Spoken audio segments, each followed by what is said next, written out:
জয় গুরু। আজকে আমরা এই ভিডিওতে পরমারাধ্য জগৎ জননী শ্রী শ্রী বড়মার যে তার তপস্যাপুত মহাজীবন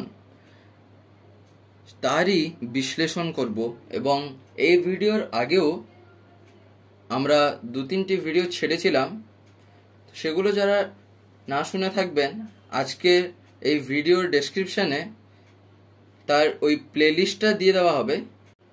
তাতে শুধু বড়মারই বিভিন্ন ঘটনা যে বলা হয়েছিল, তো সেইটাকেই কন্টিনিউ করে আজকে আমাদের এই ভিডিওটা।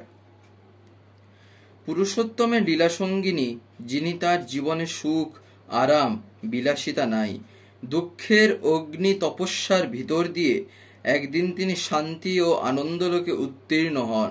তখন সাধারণ মানুষ তার মধ্যে তার সান্নিধ্যে এসে পায় শান্তি। বিরাট বনস্পতির তলায় থাকে নিবিড় ছায়া। শ্রী শ্রী ঠাকুর বিরাট পুরুষ, শ্রী শ্রী বড়মার মধ্যে তাঁরই প্রতিচ্ছবি। জ্যোতি আশ্রমে শ্রী শ্রী ঠাকুর বসে আছেন। একদিন প্রশ্ন করলেন, বড় বউকে আপনাদের কেমন মনে হয়? বহুজনের বহু রকম উত্তরের পরিবর্তে ঠাকুর তার একটিমাত্র পরিচয় দিলেন। আপনাদের ঠাকুর যদি নারী দেহ নিয়ে জন্মাতো তাহলে তার যে রূপ হতো তা এই বড় বউ। নারী দেহ আশ্রিত ঠাকুরের পরিপূর্ণ প্রতিরূপ শ্রী শ্রী বড়মা। 1956 সালের 21শে মে কৃত্রিম উপায়ে ঠান্ডা ঘরে দুপুরে শ্রী শ্রী ঠাকুর বিশ্রামরত। হঠাৎ ঝড় বৃষ্টি। ঘরের ভিতর বাহির মিলে প্রচন্ড ঠান্ডা ঘরে ঠাকুরের অস্বস্তি শুরু হয়। কেউ কিছু বোঝার আগেই ঠাকুর সংজ্ঞাহারা। প্যারিদা ঔষধ আনতে ছোটেন। প্যারিদাকে দৌড়াতে দেখে শ্রী শ্রী বড়মা ঝড় জল মাথায় করে ছুটে আসেন শ্রী শ্রী ঠাকুরের কাছে। ঠাকুর সম্পূর্ণ সুস্থ না হওয়া পর্যন্ত তিনি 3 দিন 3 রাত্রি একা আসনে বসে বিনিদ্রভাবে ঠাকুরের সেবা করে চলেন। এই সময় পান জল ছাড়া তাকে কেউ কিছু মুখে দেওয়াতে পারেনি। এক দণ্ড নড়তে চাইতেন না। চিকিৎসা ও সেবার কোনো ত্রুটি ছিল না। 3 দিন পর ঠাকুরের শারীরিক অবস্থার একটু উন্নতি হতে পূজ্যপাদ শ্রী শ্রী বড়দার একান্ত অনুরোধে একটু করে ফলের রস শুধু তাকে খাওয়ানো যেত। কয়েক সপ্তাহ এভাবে বেঁচে থাকা তার মতো সাধ্যের পক্ষেই সম্ভব। আশ্চর্য যে এতে তার শরীর খারাপ হওয়া দূরে থাক, বরং তার মুখমণ্ডল ছিল দিব্য জ্যোতিতে উজ্জ্বল ও মহিমান্বিত, যেন কোনো এক নিবিড় সাধনায় মগ্ন ছিলেন তিনি। কিছুদিন পরে ঠাকুর বাংলার বড় হল ঘরে শ্রী শ্রী ঠাকুরের থাকার ব্যবস্থা হতে সে স্থান আবার সরব হয়ে ওঠে। শ্রী শ্রী ঠাকুরের অন্নভোগের ব্যবস্থা করে নিজ হাতে খাইয়ে তবে নিজে ভোগ গ্রহণ করেন শ্রী শ্রী বড়মা। শ্রী শ্রী ঠাকুরের প্রত্যেকটি ব্যাপারে তার তীক্ষ্ণ নজর, কতখানি চিন্তা তা তার মুখ দেখলেই বোঝা যেত। প্রয়োজনীয় জিনিস যা কিছু সব হাতের কাছে রাখতেন, যাতে মুহূর্তেই পাওয়া যায়। শ্রী শ্রী ঠাকুর মাঝে মাঝে বলতেন, বড় বউর কাছে যা চাওয়া যায় তাই পাওয়া যায়। একদিন শ্রী শ্রী ঠাকুর শ্রী শ্রী বড়মার কাছে ইঁচড়ের ডালনা খাওয়ার ইচ্ছা প্রকাশ করলেন। শ্রী শ্রী বড়মার রান্না তখনও কিছু বাকি, ইঁচড়ের সময় তখন নয়। মায়ের নির্দেশে শ্রী শ্রী বড়দা তক্ষুনি আশ্রমের সমস্ত গাছে ইঁচড়ের সন্ধানে লোক পাঠিয়ে নিজেও সন্ধানে প্রবৃত্ত হলেন, কিন্তু সবাই ফিরে এলো খালি হাতে। শ্রী শ্রী বড়মা নিরাশ না হয়ে বললেন, আরও খুঁজতে হবে এবং পাওয়া যাবে নিশ্চয়। ঠাকুর ভোগের সময় আগত প্রায়। শ্রী শ্রী বড়মা উদ্বিগ্ন হয়ে দাঁড়িয়ে রান্নাঘরের বারান্দায়।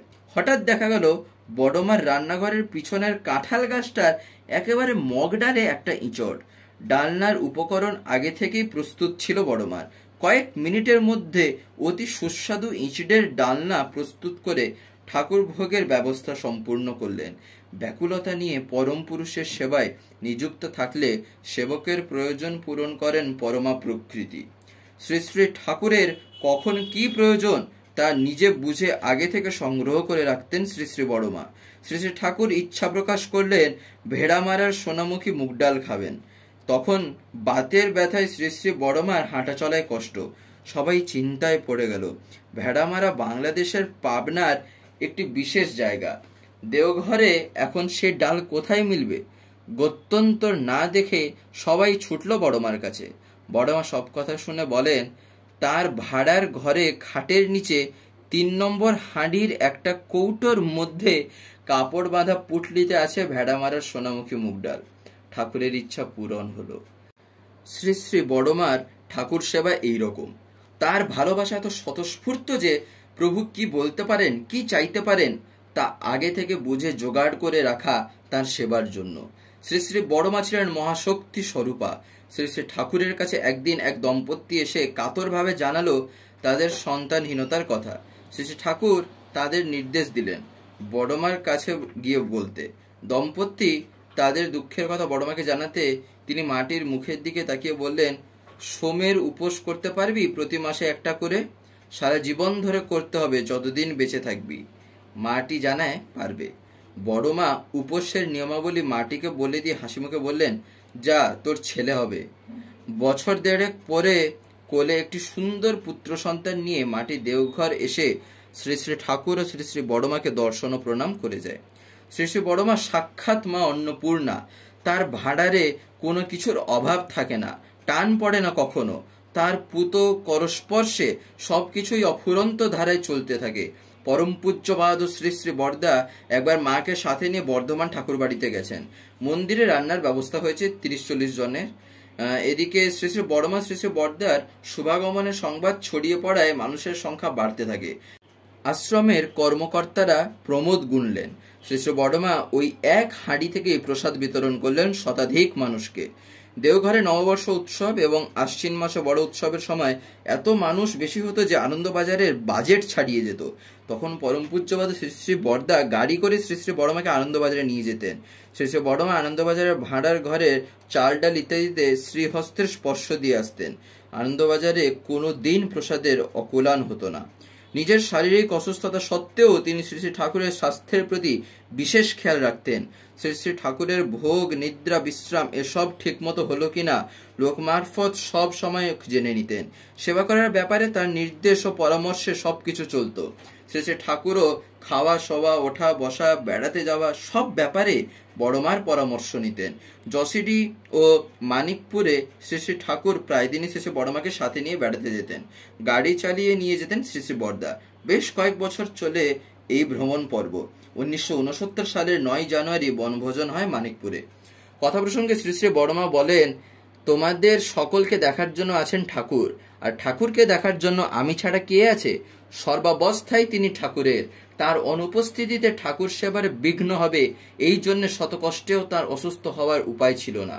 চিরকাল সুস্থ থেকে, চির অতন্দ্র থেকে অটুটভাবে সেবা নিরত হয়ে চলা একমাত্র দৈবী তনুতেই সম্ভব। পরমারাধ্যা জগৎজননী শ্রী শ্রী বড়মার সমগ্র জীবন লীলা কাহিনীর প্রতিটি মুক্তা বিন্দু চয়ন ও পরিবেশনের ইচ্ছা রইল পরবর্তীকালে কোনো সময় সুযোগের অবসরে। শ্রী শ্রী ঠাকুরের সাথে শ্রী শ্রী বড়মার জীবনের শ্রেষ্ঠ সময়গুলো কেটে গেছে হিমায়তপুরের আশ্রম সংগঠনে। বাল্য, কৈশোর, যৌবন ছাড়িয়ে প্রৌঢ়ত্বের সীমায় এসে পৌঁছালেন রুক্ষ কাঠিন্য ভরা বিহার ভূমিতে।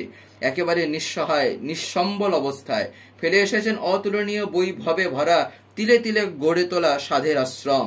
পূর্ণ থেকে শূন্যতার মাঝখানে আবার শুরু হলো শূন্য থেকে পূর্ণতার দিকে চলা। এ চলা ছিল অফুরন্ত, অদম্য। শ্রী শ্রী ঠাকুরের মহাপ্রয়াণের পর শ্রী শ্রী বড়মার সব কাজ যেন ফুরিয়ে গেল। মন প্রাণের সব দীপ্তি যেন অস্তমিত হলো। সমস্ত স্বাদ, আনন্দ, হাসি, আলো যেন চিরতরে নির্বাপিত হয়ে গেল দৃষ্টির সামনে থেকে। পরম পূজ্যপাদ শ্রী শ্রী বরদা অনেক চেষ্টায় স্বীয় জননীকে ভোগ গ্রহণ করতে সম্মত করতেন। আসাম, পুরী, রামকানালি, মেদিনীপুর প্রভৃতি নানা স্থানে বেড়াতে নিয়ে যান, কিন্তু তার স্বাস্থ্যের উন্নতি আর হলো না। শুধু যেন অপেক্ষা করতেন পরমধামে মহাপ্রয়াণের সেই চরম ক্ষণটির জন্য। 1378 সালের 26শে বৈশাখ বুদ্ধ পূর্ণিমার দিন বেলা 10টায় পুরুষোত্তম লীলাসঙ্গিনী লক্ষ্মীমাতা শ্রী শ্রী বড়মা মর্তলীলার অবসান ঘটিয়ে পরমধামে শ্রী শ্রী ঠাকুরের কাছে যাত্রা করলেন। যদি ভিডিওটি ভালো লেগে থাকে তাহলে একটি লাইক করে দেবেন, শেয়ার করে দেবেন, কমেন্ট করে দেবেন, এবং যদি চ্যানেলটিকে সাবস্ক্রাইব করে না থাকেন তাহলে চ্যানেলটিকে সাবস্ক্রাইব করে পাশের বেল আইকন প্রেস করতে একেবারেই ভুলবেন না, আরো এইরকম নতুন ভিডিও সবার আগে পাওয়ার জন্য। জয় গুরু।